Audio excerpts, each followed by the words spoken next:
La nouvelle Cour constitutionnelle du Gabon a prêté serment ce mardi à Libreville en présence du président Ali Bongo Ondimba, de retour de Londres où il a suivi des examens médicaux.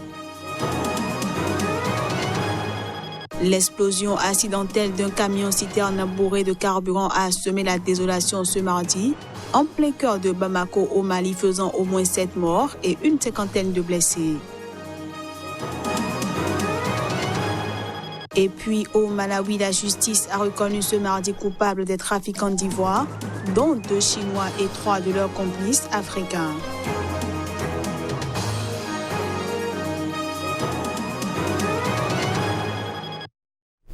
Voilà pour les titres. Bienvenue à tous. La nouvelle Cour constitutionnelle du Gabon a prêté serment ce mardi à Libreville devant le président Ali Bongo Ondimba, de retour d'un séjour à Londres où il suivait des examens médicaux de routine. C'est ce qu'a indiqué la présidence. Les détails. Alors que ses apparitions publiques restent rares, 11 mois après son accident vasculaire cérébral, la présidence avait annoncé début septembre que le président Ali Bongo était en séjour privé dans sa résidence londonienne où il suivait des examens médicaux de routine mais restait aux commandes du pays. Elle réagissait à un article de l'agence Bloomberg qui assurait, selon des sources anonymes, que le président gabonais avait été hospitalisé dans la capitale britannique car son état de santé s'était détérioré. Sur les photographies prises mardi par les services de la présidence et diffusées sur les réseaux sociaux, le chef de l'État se tient debout aux côtés des 9 juges de la Cour constitutionnelle, dont la présidente Marie-Madeleine Mborantsuo, qui a été reconduite dans ses fonctions. En octobre, Ali Bongo Ondimba, réélu en 2016, aura passé 10 ans à la tête du Gabon, pays pétrolier d'Afrique centrale, où il a succédé à son père, Omar Bongo, qui dirigeait le pays depuis 1967. Les mesures militaires et sécuritaires ne semblent pas freiner l'extrémisme violent et le radicalisme qui prennent d'ampleur ces dernières années. Selon les autorités togolaises, il faut penser à d'autres solutions contre le phénomène. C'est ce qui a amené le gouvernement à créer un comité interministériel au cours du Conseil des ministres du 15 mai dernier. Le ministre de la Sécurité publique et de la Protection civile nous parle de l'objectif de ce comité interministériel. Il est ici au micro de Ferdinand Gadé, notre correspondant à Lomé. Il y a certaines démarches, il y a certaines dispositions que nos États doivent prendre pour éviter la radicalisation, pour éviter l'extrémisme violent. Le Togo est dans la bonne voie. Nous faisons frontière naturellement avec le Burkina Faso, un pays frère qui connaît certaines difficultés. Et depuis la fin de l'année dernière, on a senti descendre un peu la menace vers notre pays. Le gouvernement a pris les dispositions en renforçant la sécurité au nord du pays, en donnant des instructions aux éléments qui sont aux frontières. Et ce n'est pas suffisant. Nous avons les forces de défense et de sécurité qui font un bon travail là-bas. Le gouvernement a compris aussi que la présence ou les solutions militaires et sécuritaires ne sont pas suffisantes. Il faut penser aux solutions sociales.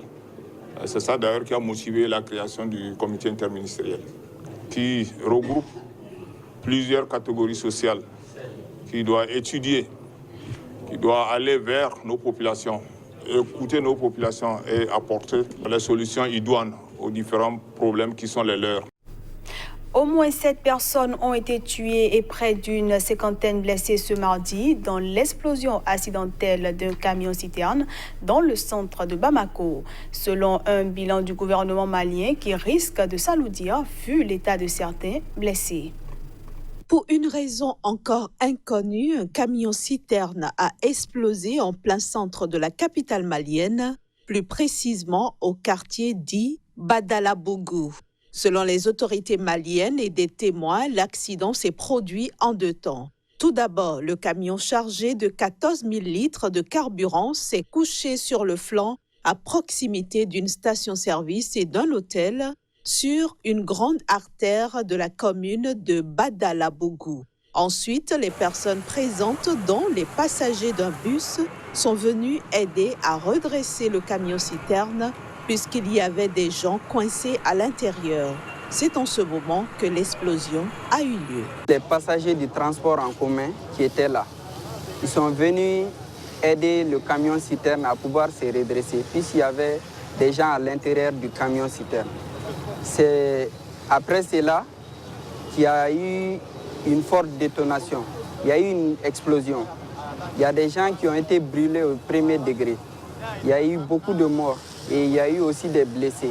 Le bilan provisoire de cette explosion fait état de 7 morts et 46 blessés par suite de blessures, a indiqué dans la soirée par communiqué le ministre de la Communication et porte-parole du gouvernement, Yaya Sangaré. Par ailleurs, le gouvernement a annoncé l'ouverture d'enquêtes pour comprendre les circonstances exactes de l'accident et situer les responsabilités.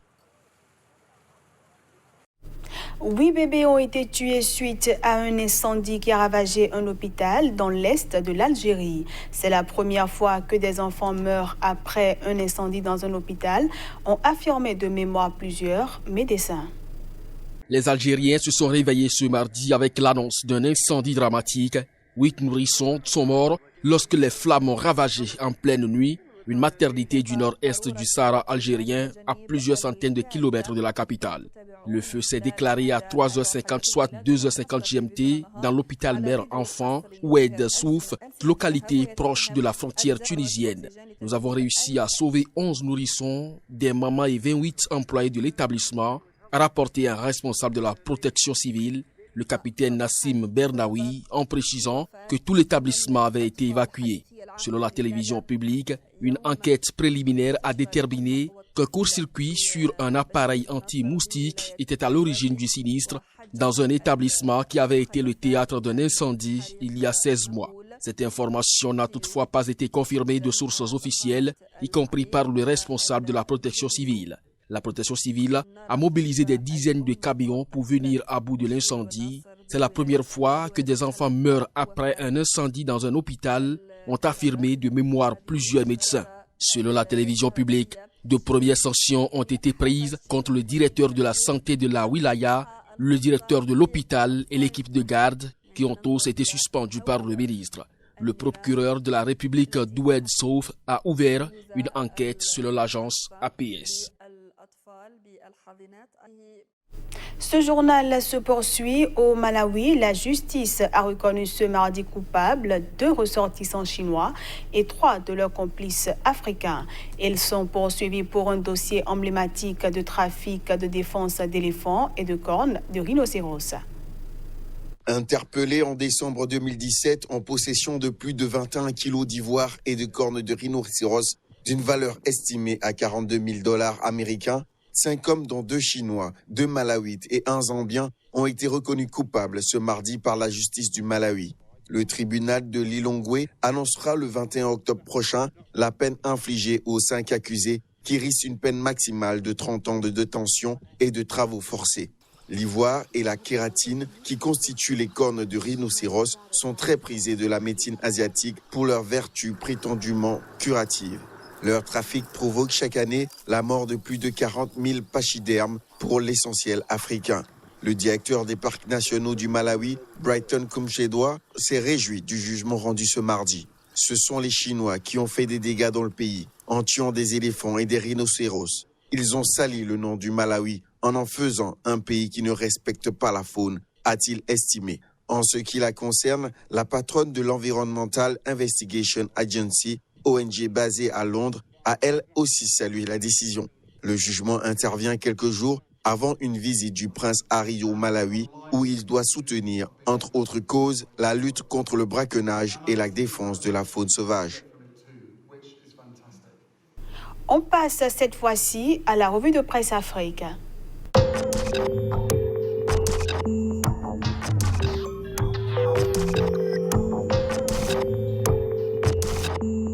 Amis de la plume et du papier, bonjour. La participation du président Macky Sall à la 74e session de l'ONU qui se tient à New York n'est pas passée inaperçue dans les pages de la presse sénégalaise ce mercredi. Le Soleil, qui s'est focalisé sur le discours prononcé par le chef de l'État, estime que cela constituait un vigoureux plaidoyer pour l'Afrique.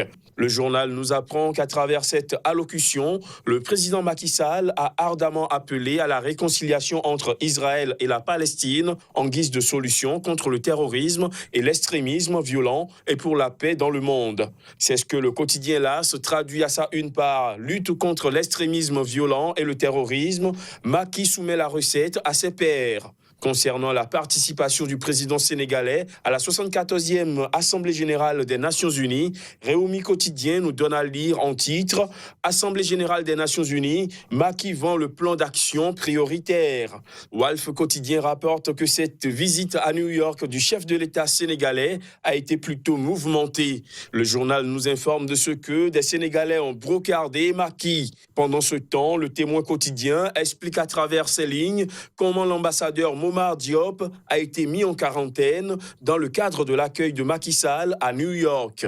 Toujours au Sénégal, les dispositions prises dans le cadre de l'inauguration d'une mosquée mouride ont été largement relayées par les journaux parus ce jour.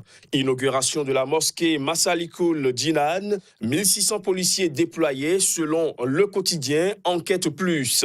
Des chiffres confirmés par Réumi Quotidien qui ajoutent que 587 individus ont été également interpellés et 97 cornets de chanvre indien saisis. Toujours pour l'inauguration de cette mosquée, le journal Le Quotidien annonce qu'un plan de circulation très draconien a été mis en place avant de placarder en manchette que Dakar est sous haute surveillance. Et au quotidien LAS de renchérir, 1600 policiers mobilisés pour l'inauguration de la mosquée mouride, Massalikul Jinan bunkérisé. En Côte d'Ivoire, c'est ce mercredi que le président ivoirien Alassane Ouattara doit effectuer une visite sur sa terre natale. Visite dans le Nzi, Moni Ballet président s'exclame en gros titre le patriote avant d'annoncer que la mobilisation est totale pour Alagny 100.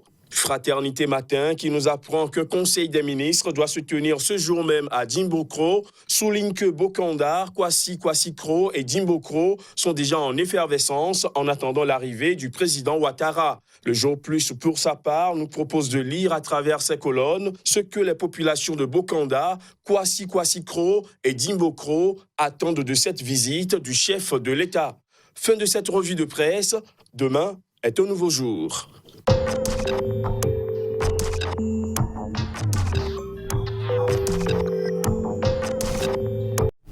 Et c'est également la fin de cette édition que je vous remercie d'avoir suivi.